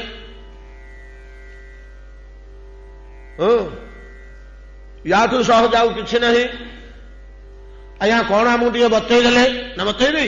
ଯଦି ଜଗତରେ କିଛି, ପାତଞ୍ଜଳି କହୁଛନ୍ତି, ଯଦି ଜଗତରେ କିଛି ସହଜ କାମ ଥାଏ, ପାରମାର୍ଥିକ କର୍ମ, ସବୁଠୁ ସହଜ ହେଲା ସତ୍ୱ ଗୁଣକୁ ବଢାଇ ଚିତ୍ତ ଶୁଦ୍ଧ କରିବା। ଆଜ୍ଞା କେମିତି ଟିକେ ବତେଇ ଦଉନାହାନ୍ତି? ନା ବତେଇବି। ଆହାର ଶୁଦ୍ଧ ସତ୍ୱ ଶୁଦ୍ଧି, ସତ୍ୱ ଶୁଦ୍ଧ ଚିତ୍ତ ଶୁଦ୍ଧି। ଆହାରଟା ଶୁଦ୍ଧ କରିଦେଲେ ତ ସତ୍ୱ ଶୁଦ୍ଧି ହେଇଯିବ ଆଉ କଣ। ଖାଲି ଆହାରଟା ଶୁଦ୍ଧ କର। ଆଜ୍ଞା ଆଉ ଆଚରଣ ଗୁଡାକ, ହଁ ଆଚରଣ ଗୁଡାକ ମଧ୍ୟ କିଛି କିଛି ଅଂଶରେ ପ୍ରଭାବ ପକେଇବ ଯେ, ଆଗ ଆହାରଟାକୁ ତୁ ଠିକ କରେ। ଯାଉ 10, 20, 30 ବର୍ଷ ତୁ ଶୁଦ୍ଧ ଆହାର କଲୁ, ତାପରେ ଧୀରେ ଧୀରେ ଧୀରେ ଧୀରେ ଆଚରଣ, ହଠାତ୍ ଆଚରଣ ଗୁଡାକ ବଦଳେଇ ହବନି ରେ। ଆଗ ଆହାରଟା ତାକୁ ବଦଳେଇ ଦେଇପାରିବା। ଆଜ୍ଞା ଆହାର ଶୁଦ୍ଧ ବୋଇଲେ କଣ ଶୁଦ୍ଧ ଆହାର? ଥରେ ଆମର ଜଗଦାନନ୍ଦ ପଣ୍ଡିତ ଆଉ ମୁଁ 10-15 ବର୍ଷ ହେଇଗଲାଣି ବସିବା ପରେ ଆଲୋଚନା କରୁ, ଘଣ୍ଟେ 1.5 ଘଣ୍ଟା ଆଲୋଚନା। ପରିଶେଷରେ ଆମେ ନିର୍ଣ୍ଣୟ କରୁଥିଲୁ ଶୁଦ୍ଧ ଆହାର କାହାକୁ କୁହାଯିବ? ଶୁଦ୍ଧ ଆହାର କାହାକୁ କୁହାଯିବ? ନା ସ୍ୱପାର୍ଜିତ ସ୍ୱପାକ। ଏଇଟା ଆମେ ନିର୍ଣ୍ଣୟ କରିଥିଲୁ, ବହୁତ ଆଡୁ ବିଚାର କରିଥିଲୁ। ସ୍ୱପାର୍ଜିତ ବାସ୍ ନିଜେ ରୋଜଗାର କରିଥିବା ସ୍ୱପାକ, ଅର୍ଥାତ ହାତରେ ରୋଷେଇ କରିବ। ନିଜ ରୋଜଗାର ପଇସାରେ ନିଜ ହାତରେ ରୋଷେଇ କଲେ ତା ଦେହରେ କିଛି ଧୂଳି ଭଳି ନାହିଁ। ଆହାରର ଦୋଷ କେତେ ପ୍ରକାରର ଆମର ପୂର୍ବରୁ ଆଲୋଚନା ହେଇଛି, ମନେ ପଡିଛି ନା? ଜଣଙ୍କର ଗୋଟେ ତ ଦୂଷିତ ଧନ ରଖିଥିବା ଜଣେ ଲୋକର ଘରର ଆଲୁଅ ପଡିଥିଲା ଯେ, ଜଣେ ମହାତ୍ମାଙ୍କର ବୃନ୍ଦାବନର ସାଧୁ ଗୋବିନ୍ଦଙ୍କ ପ୍ରସାଦ ଆଣି ଥୋଇଦେଲେ, ଶିକା ଉପରେ ଥୁଆ ହେଇଛି। ନିତ୍ୟକର୍ମ ସାରି ଖାଇବାକୁ ଗଲା ବେଳକୁ ଟୋପା ଟୋପା ରକ୍ତ ଝରୁଛି ସେଥିରୁ। ଏମିତି କେତେ କେତେ ପ୍ରକାରର ସବୁ ଘଟଣା ରହିଛି ଖାଦ୍ୟ ଉପରେ। ତେବେ ସ୍ୱପାର୍ଜିତ ସ୍ୱଅର୍ଜିତ ସ୍ୱପାକ, ସ୍ୱଅର୍ଜିତ ସ୍ୱପାକ ନିଜେ ରୋଜଗାର କରିଥିବ ଆଉ ନିଜେ ରୋଷେଇ କରିବ, ଏଇଟା ଶୁଦ୍ଧ ବୋଲିକି ଭଗବତ ନିବେଦିତ ହବାଟା ତ ସ୍ୱାଭାବିକ କଥା। କିନ୍ତୁ ଆମେ ବର୍ତ୍ତମାନ ଆଉ ଶୁଦ୍ଧ ଆହାର କହିଲେ, ଶୁଦ୍ଧ ଆହାର କହିଲେ ଏତିକି ଆମେ ଜାଣିବା ଯେ ଆମର ଗୀତା ଆମକୁ ଆହାର 3ଟା କହିଦେଇଛନ୍ତି। ଆରେ ପିଲେ ତମେ ଏତିକି କର, ଜଗ ଏତିକି ଯାକ। ହଁ, ରସ୍ୟାଃ ସ୍ନିଗ୍ଧାଃ ସ୍ଥିରାଃ ହୃଦ୍ୟା ଆହାରାଃ ସାତ୍ୱିକ ପ୍ରିୟାଃ, ନାଇଁ କି? ଆଉ ରଜଗୁଣର ଆହାର ସମୟ ହେଇଗଲାଣି, ଆଲୋଚନା କରିବାନି। ତ ରଜଗୁଣ ଆହାର କଟ୍ଟମ୍ଳ ଲବଣାତ୍ୟୁଷ୍ଣ ତୀକ୍ଷ୍ଣ ରୁକ୍ଷ ବିଦାହୀନ ଆହାରାଃ ରାଜସ ଶ୍ରେଷ୍ଠା ଦୁଃଖ ଶୋକ ଆମୟ ପ୍ରଦା। ଏଗୁଡା ଖାଇଲେ ଦୁଃଖ ଶୋକ ଆମୟ, ଆମୟ ଅର୍ଥ କଣ? ରୋଗ, ରୋଗ ଆମ ଜୀର୍ଣ୍ଣ ହଉନି, ଅଜୀର୍ଣ୍ଣ, ଅଜୀର୍ଣ୍ଣରୁ ସବୁ ରୋଗ ଜାତ ହୁଏ। ଖାଦ୍ୟ ଯଦି ଠିକ ଡାଇଜେସନ ନହେଲା ତାହେଲେ ସେଥିରୁ ବହୁତ ରୋଗ ଜାତ ହବ। ବହୁତ ନାହିଁ, ସବୁତକ ରୋଗ ସେଇଠୁ ହିଁ ରୋଗ ଜାତ ହୁଏ। ତେଣୁ ତା ନାଁ ଆମୟ ବୋଲି ମନି ଋଷିମାନେ ଦେଇଛନ୍ତି। ଆମରୁ ଜାତ ହୁଏ, ଯେ କଞ୍ଚା ରହିଗଲା ପେଟରେ, ଡାଇଜେଷ୍ଟ ହେଲାନି ଠିକ, ଲୋଭରେ ଗୋଟେ ଗିଳି ଦେଇଛି। ଏବେ ଖାଇକିରି ଆସିଥିଲା ଘରୁ, ବୋଉ ପିଠା ଦେଇଥିଲା, ଫେର ଗୁଡେ ଗିଳିଦେଲା ଲୋଭରେ ଭୋଜିରେ, ପିଠାଟା ଆମ ହେଇଗଲା। ଏ ପିଠାଟା ହଜମ ହେଇଗଲା, ଏଇଟା ଆମ ହେଇଗଲା ଅଧା। 4 ଘଣ୍ଟା ଦରକାର ତ 2 ଘଣ୍ଟା ଉତ୍ତରରେ ଖାଇଦେଲା। ଆଉ 2 ଘଣ୍ଟା ବେଳକୁ ଗୋଟାକୁ 4 ଘଣ୍ଟା ହେଇଗଲା, ସେ ଡାଇଜେଷ୍ଟ ହେଇଗଲା। ଯିଏ 2 ଘଣ୍ଟା ହେଲା ପଡିଥିଲା ସେ କଞ୍ଚା ଅଛି, ଦିଟାକ ରସ ମିଶିକିରି ଶିରରେ ବସିଗଲା। ଏଇଟା ତ ଆମ ଆଉ ଆମ କଣ? ଡାଇଜେଷ୍ଟ ଜିନିଷଟାକୁ ଯେତେବେଳେ ଟାଣୁଛି ଦେହ, ତା ସେଥିରେ କିଛି ଇନଡାଇଜେସନ ରସ ବସିଗଲା ଆଉ କଣ? 2 ଘଣ୍ଟିଆ ରସ କିଛି ବସିଗଲା, ଆଉ 4 ଘଣ୍ଟିଆ ସେଥିରେ, ଆଉ ସେଠୁ ଉତ୍ପନ୍ନ ହେଲା ରୋଗ।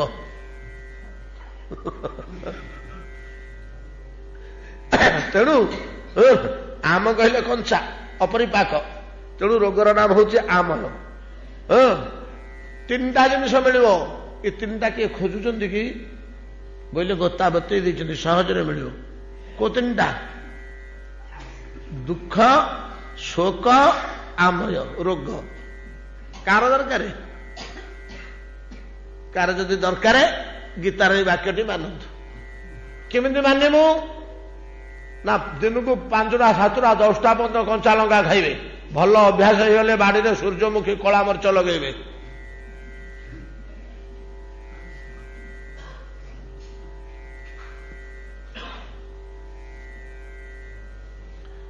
ନାଇଁ କି? କଟୁ, ଏଟା ହେଲା କଟୁ, ଅତି ରାଗ। ଅମ୍ଳ, ଅତି ଉଷ୍ଣ, ଚା କଫି ନିରନ୍ତର ଖାଇବେ।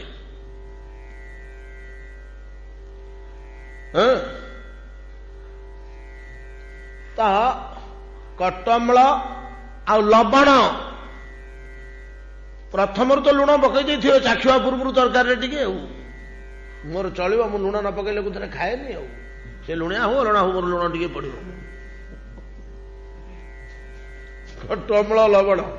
ତୀକ୍ଷ୍ଣ, ତୀକ୍ଷ୍ଣ କହିଲେ ଇ ରୋଗଟି ଆମର ଜଗନ୍ନାଥ ଭୋଗୁଛନ୍ତି ବର୍ଷକୁ ଥରୁଟିଏ। ବେସର, ସୋରିଷ ବଟା, ତୀକ୍ଷ୍ଣ। ସୋରିଷଟା ହଉଛି ତୀକ୍ଷ୍ଣ ବୋଲେ ବିଦାହୀ। ଜଗନ୍ନାଥ ଗୋଟେ ଥର ବେମାର ହଉନି, କମ ମୋଦକ ଖାଉଛନ୍ତି, କାହିଁକି ହଉଛି? ବେସର ଖାଇକିରି। ସାରୁ କଖାରୁ ବି ବେସର।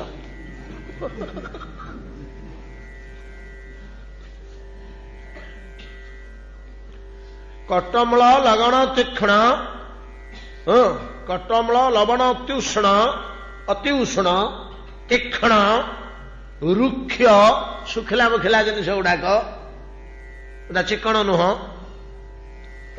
ରୁକ୍ଷ, ବିଦାହୀନ, ଯୋଉଟା ଖାଇଲେ ଆଟେ ମୁଣ୍ଡ କୁଣ୍ଡେଇ ହବ, ବିରକ୍ତ ହବ, ଖରାପ ଲାଗିବ, ଜଳିବ, ପୋଡିବ, ଏଇ ଟାଇପର ଜିନିଷ। ଭୟଙ୍କର ସେ ରାଗ, ଆଚାର ଫାଚାର ଗୁଡାକ, ହଡ଼ା ବିଦାହୀ। ଏଟା ହେଲା ରାଜସିକ ଖାଦ୍ୟ। ଆଉ ତାମସିକ ଖାଦ୍ୟ, ତାମସିକ ଖାଦ୍ୟ ହେଲା, ତାମସିକ ଖାଦ୍ୟ ହେଲା କଣ? ନା ବାସି ପୋଚିଆ। ଆମର ମା ମାନେ ରାତି ପାଇଲେ ଆଗ ପଖାଳ ଖାଇବେ, ମୁଠେ ଅନ୍ନ ଫୋପାଡ଼ିବେନି।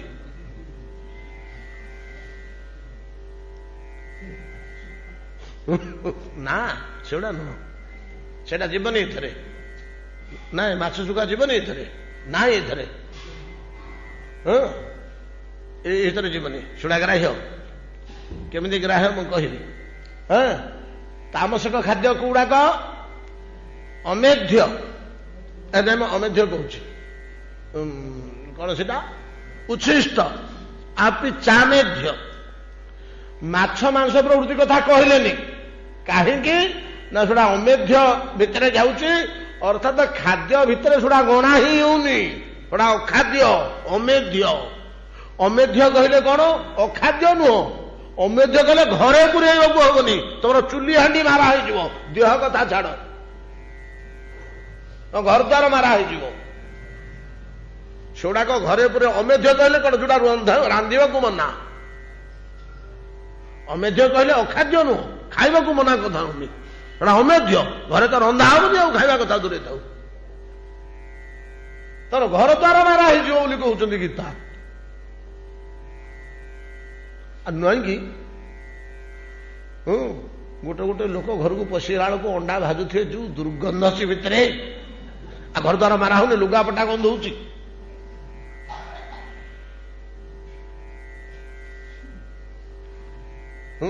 ଆଉ ଆଜ୍ଞା କହୁଥିଲେ ହେଲେ ଖଇଗା ଶୁଖା ଯଦି ଭାଜି ଦଉଥିବ, ସେ ସାଇଟା ଆଗ ଦୂଷିତ ହେଲା। ତା ଘର ନାହିଁ, କେବଳ ଗାଁ ଦୂଷିତ କରିଦବ।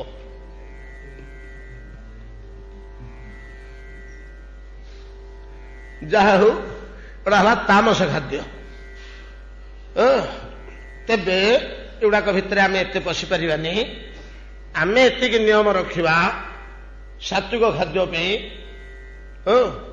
ବେଶୀ ରାଗ ଫାଗ ଲୁଣି ଫୁଣି ଏମିତି କଡ଼ା ଫଡ଼ା ଖଟା ମଟା ଏମିତି ହେଇନଥିବ। ଠାକୁରଙ୍କୁ ନିବେଦନ ହେଇଥିବ, ତୁଳସୀ ପଡ଼ିଥିବ, ବାସ ସେତିକି ଆମର ରହୁ। ଆଉ ଆମେ ଗୁଡ଼କୁ ପାରିବାନି। ଯୋଉଠି ଖାଇବା ଆମେ ତୁଳସୀ ଟିକେ ପକେଇକିରି ଖାଇବା। ଯଦି ବାଟରେ ଘାଟରେ ଅଛେ ଅସ୍ଥାନରେ ଭୋଗରାଗ ମିଳିଲାନି, ନୈବେଦ୍ୟ ପ୍ରସାଦ ମିଳିଲାନି, ପୁଡ଼ିଆ ଫିଟେଇଲେ ଆମେ ଫଳଟେ କି ମୂଳଟେ ଯାହା ଖାଇଲେ, ତାପରେ ତୁଳସୀଟିଏ ପକେଇଦବା। ତୁଳସୀଟିଏ ଦେଇଦେଇକିରି ପ୍ରଭୁ ହେ ବୋଲିକିରି ସମର୍ପଣ କରିଦେବା। ଜଗନ୍ନାଥ ଆଉ କଣ କରିବି, ଆକୁ ଖାଉଛି, ଆଉ ଏତିକି ହେଲେ ଆମର ଯଥେଷ୍ଟ। ଏଇ ସାତ୍ବିକ ଖାଦ୍ୟ ଆହାର ଶୁଦ୍ଧ ହଉ। ଆହାର ଶୁଦ୍ଧି ହେଇଗଲେ ସତ୍ତ୍ୱ ଶୁଦ୍ଧି ହେଇଯିବ। ସତ୍ତ୍ୱ ଶୁଦ୍ଧି ହେଲେ ଚିତ୍ତ ଶୁଦ୍ଧି ହେଇଯିବ। ଚିତ୍ତ ଶୁଦ୍ଧି ହେଇଗଲେ ଆପଣଙ୍କୁ ବେଦର ଅର୍ଥ ସବୁ ଝଲମଲ ହୋଇ ଦୁଷିବ। ଶରତ କାଳର ତାରକା ଭଳିଆ ସବୁ ସ୍ପଷ୍ଟ ଦେଖାଯିବ, ତାର ଭିତରେ ଥିବା ରହସ୍ୟ ଓ ଅର୍ଥ ସବୁ। ଖମ ଶୋଭତ ନିର୍ମେଘମ ଶରତ ବିମଳ ତାରକମ୍ ସତ୍ୱଯୁଗତମ ଯଥା ଚିତ୍ତମ ଶବ୍ଦ ବ୍ରହ୍ମାତି ଦର୍ଶନମ। ଅର୍ଥ ଶବ୍ଦ ବ୍ରହ୍ମାର୍ଥ ଦର୍ଶନମ। ସମୟ ହେଇଗଲାଣି, ଏ 16 ସରିଲା, ଏହାକୁ ଛୁଇଁବାନି। ଆସନ୍ତାକାଲି ଅନ୍ୟ ଅର୍ଥ, ଅନ୍ୟ ଶ୍ଲୋକ ଦେଖିବା। ଏତିକି ରାଜି ଭାଗବତ ବିଶ୍ରାମ କରନ୍ତୁ। ଭଜନିତାଇ ଗୌର ରାଧେ ଶ୍ୟାମ ଜପ ହରେ କୃଷ୍ଣ ହରେ ରାମ ভজনিতাই গৌর রাধে শ্যাম জপ হরে কৃষ্ণ হরে রাম ভজনিতাই গৌর রাধে শ্যাম